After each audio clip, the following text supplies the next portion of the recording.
Nobody wants to live a boring life, but liturgically we find ourselves in the middle of ordinary time.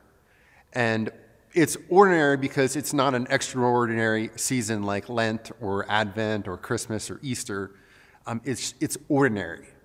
But we're called to live extraordinary lives in the midst of this ordinary time, that we're called to be saints.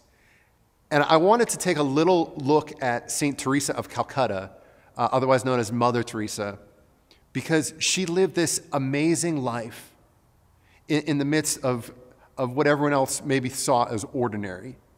And she lived a life that a lot of people look up to, and she gets so misquoted, and so oftentimes people attribute things to her that she didn't say.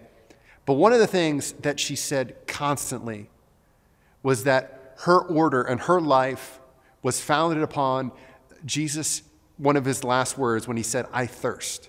Now, I don't know if you ever thought about these words that Jesus says from the cross, but a soldier takes this sponge and he sticks it in Jesus' mouth, and it's soaked with wine, and it doesn't really satisfy his thirst. Well, Mother Teresa said our lives should really work to satisfy that thirst of Jesus, because what Jesus thirsts for is for souls.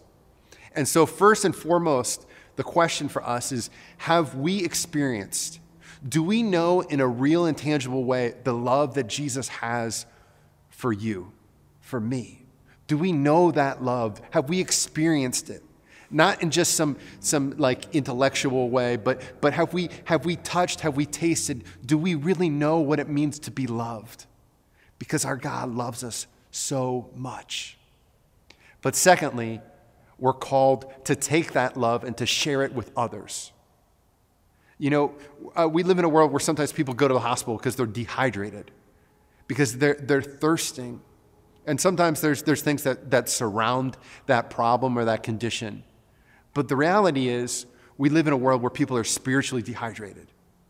They're longing, they're hurting, they're suffering. And we have the answer, brothers and sisters. It's the love of Jesus. So our goal in our lives is to take the love of Jesus, just like Mother Teresa, and to share that with other people, to do that in tangible ways, to let our neighbors, our friends, our relatives know who Jesus is and how much he loves them.